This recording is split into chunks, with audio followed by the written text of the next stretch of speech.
Now that we've gotten through that, or you still got more? Yeah, you interrupted. My apologies. Go right ahead. Now, George's stance on C canon, he admits that yes, it's not at the top, but he doesn't disregard it because I'm sure he has to at least know about stuff like Mara Jade, the Solo Twins, all that stuff.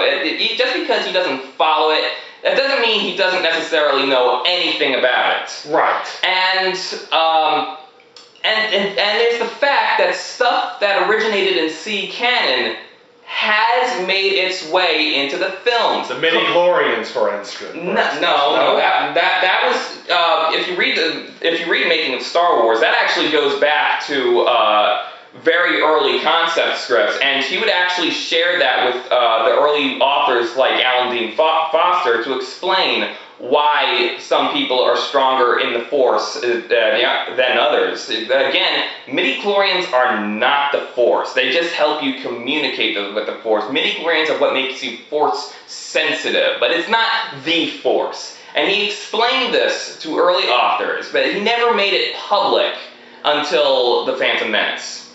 Now, the stuff that has made it into the films, there's Coruscant. You can see the Outrider in the A New Hope Special Edition. Ayla Secura.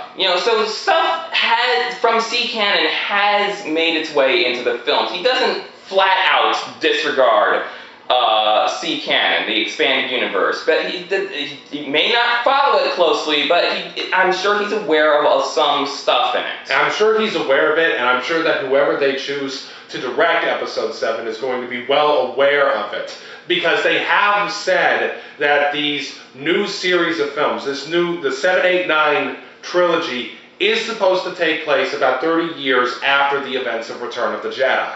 Exactly. So the concern is whether they'll conflict with the expanded universe. I would like to hope that they don't, but if they do conflict and history gets rewritten, I'm not one to complain. No, honestly, this is I think, probably some of the best news that is someone as a Star Wars fan like me could have ever received. But I think at the same time, there's also that great fear of this. And I heard someone talking about this on the local sports station here, if you can believe that, 106.7 The Fan, who's a big Star Wars nut. He put it like this: this could either be the absolute greatest thing to ever happen, or this could be the worst possible thing that we could ever imagine. And because we have absolutely no idea what is going to go on in movie 7, I think that more than anything, because the gap between great and awful is so wide open at this point that we do not know what is going to happen. I think that has a lot of the fans a little bit spooked. But at the same time, I'm excited for this. I have always wondered, what is the future of Star Wars going to be? Was George going to sell the franchise and his studio off to another company to continue his work, or would he hold on to it, and when he died there'd be a terrible grab for the rights and everything? Thankfully he did this before he died. Let's be thankful for that he did this but long before he left the mortal plane. I am happy for that. What else I am very happy for is, let's face it, more Star Wars. Who can argue with more Star Wars? Say what you will about the prequels, say what you will about stuff like the Clone Wars and everything like that. I still like the saga itself, all 6 movies. Yes, episodes 1 and 2 are very flawed, and there are elements to them that I don't like, but I still see them as honorable, as acceptable entries into the saga. Episode 1 is the introduction. It completely sets the whole plate for not only the rise of Vader, but the fall of the Old Republic. Episode 2 takes things up a notch as you see Anakin get older, and as you see Anakin start to question his own work, and you see him starting to get manipulated by Emperor Palpatine. Episode 3, everything comes to a head. The end of the Clone Wars. Obi-Wan and Anakin's epic battle on Mustafar, thank you. Padme's death, the birth of the Skywalker twins, the ending shot of Episode 3 with Luke, Uncle Owen, and Aunt Beru looking out over the 2 sunrises at the end. I still look at that and I say, hey, you know what? That last shot made this entire prequel trilogy worth it, because that actually really flowed in better. What's even more good about this purchase, I think that there is now that opportunity, because we've all heard these rumors that they had wanted to do a television series that bridges the gap between Revenge of the Sith and A New Hope. Maybe now with Disney's cooperation on this, that could come to pass. Another thing I'd like to address, this is really was really the point of our skit at the beginning, is the people that are, I've seen this on articles and stuff, the people that are pretty much going, yes, finally, Star Wars is out of Lucas's hands. Now he's going to do Star Wars the right way, the way it should be done. First of all, I would like to explain something about the word should. A lot of people take the word should for granted. People tend to believe that should means, equals must. Yeah, even though it's kind of the same meaning, but that is the literal meaning. That should, must. There is no wiggle room. Yes, but here's the thing. The context that people use should is really code for I wish. I want. Now, going back to that, what I was just saying, like I said, there are elements to episodes 1 and 2 that I do not like and I kind of wish might have been changed. But at the same time, I look at the saga as a whole and I realize, hey, if maybe one of these things were changed, we wouldn't have got such a good payoff at the end. Yeah, but my real issue is that these people that abuse should, because they're always on about how George Lucas doesn't get Star Wars. I still don't understand that at all. George Lucas created Star Wars. And people always try to pass on, well, Gary Kurtz understood Star Wars. Irvin Kershner understood Star Wars. They didn't create Star Wars. This was fucking Lucas's idea. If anybody knows Star Wars, it's fucking George Lucas. And let's not forget how much of a struggle it was for him to make Episode 4 in the first place. The real purpose. Just one moment. He had to basically beg 20th Century Fox to give him the money. And because 20th Century Fox had so little faith in him, that's why he was given the merchandising rights for Star Wars. Think about that. The studio let George Lucas handle the merchandising rights from Star Wars from the beginning. You wouldn't get that today at all. What was I going to say?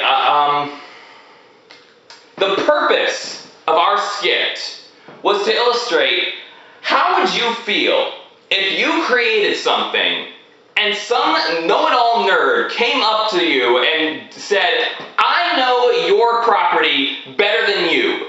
Do it my way. Now, we're not going to go into this much longer. If you want to know more of what we think about the fanboys and everything, check out the video that we did before the Blu-ray sets were released about a little over a year ago. Yeah. That's where we really laid everything out on the line, and that's where we completely just want to basically just, skewer the hate boys and just say, shut up already. Shut up. I will repeat this one point. Up until that sale it was really hard to call yourself a Star Wars fan in just the truest sense. And you had to be one or the other. You had to love the prequels or hate the prequels or anything in between. I just never got that. I look at that, just take it from a perspective of someone who is separated from the fandom. And maybe that's probably the best way that's probably why I look at it the way I do, is because I'm not involved in Star Wars fandom.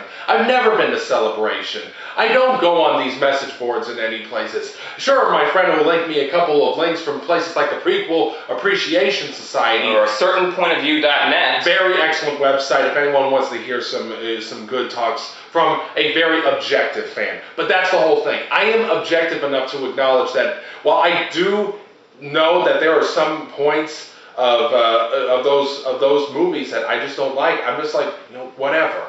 It's a means to an end. The whole point of the prequel trilogy was to set things up. It was to show the fall of the Old Republic, to see at least the birth of the New Hope and maybe the rise of the rebellion as well. Unfortunately, we didn't get the rise of the rebellion. I think that that's what a lot of people were hoping what episode 3 was going to be at the beginning. Well, but again, I'm getting into stuff we've already talked about. That's actually in deleted scenes. The seeds of the rebellion. But at the same time, though, again, I'm excited for this. I really am. We're going to get more Star Wars. We're going to get more Star Wars for a long time now because Disney, they not only have the money, they have the merchandise, they've got the marketing capabilities to make something. I mean, just think about this for a second. In one fell swoop, Disney now has distribution rights for Marvel, Lucasfilm, and Studio Ghibli. Think about that. And Pixar. And Pixar. And the Muppets. And the Muppets. Think about all of that. A lot of really awesome stuff is now under the watchful eye of Disney. As much as we like to take pot shots at Disney Channel, we realize that's not a good representation of the company as a whole. Disney Channel is not the Disney Corporation. The Disney Corporation has made some very shrewd and calculating purchases ever since Michael Iger took over. It has ensured itself that it will be Robert Iger, whatever. You know what I'm talking about. It has ensured itself that it will be a company that will bring us great entertainment for years and years to come. I'm excited. MC's excited. I honestly think that this is just great news. I can't wait to hear what the early details of episode 7 are going to be. And I'm really looking forward to seeing what the future holds for this franchise, because now, I saw those movies originally when I was, 10, 11 years old. I went and saw those special editions in the theaters, and I always thought, that was the coolest thing in the world to go see Star Wars on the big screen. I didn't care about, scene changes. Like, I noticed scene changes, but I never complained about them. I know. When I first saw, the whole Greedo shot first, I wasn't outraged. I was just, what was that? And I just kept watching the damn movie. So bottom line is that, I think that, bottom line right here, Disney now owns it. We now wait and see with some cautious optimism to see what they are going to do with this franchise from now on. Maybe they're going to do something else with Indiana Jones in the future. I don't know. All I know is that I think that we can rest. I think that we as Star Wars fans can rest easy, knowing that Disney is now in the hands of a company that I think really gets it. I think that that Disney's handling of Marvel, if anyone saw the Avengers, I think it's the perfect example, the perfect parallel that I can imagine in this situation, because that was Joss Whedon's movie, bar none. You didn't see any Disney interference from that at all. And there's always the nightmarish possibility that, a bad director could direct one of the movies. Don't place, hatred on George Lucas just because he didn't meet your utmost satisfaction. Think about this for a second, people. The freedom is now out there for M. Night Shyamalan to direct a Star Wars movie. The freedom is out there for Joel Schumacher to direct a Star Wars movie. The freedom is out there for Uwe Boll to direct a Star Wars movie. You can't get much worse than that. So let's just sit tight. Let's see who they choose. I think that it being Disney, they're going to find someone terrific. It won't. We know for a fact it probably won't be Whedon, because he's going to be working on Avengers 2 at the exact same time. Yeah. So. But maybe in the future, who knows? Maybe. Come on, Joss Whedon directing Star Wars. How can you go wrong there? So I'm excited. I think we're all excited. I can't wait to see what happens. I guess that's everything we wanted to cover. This is MC Squared and the Otaku Jock signing out. And once again, may the Force be with you. What's the deal with the re-release of the That's all, folks.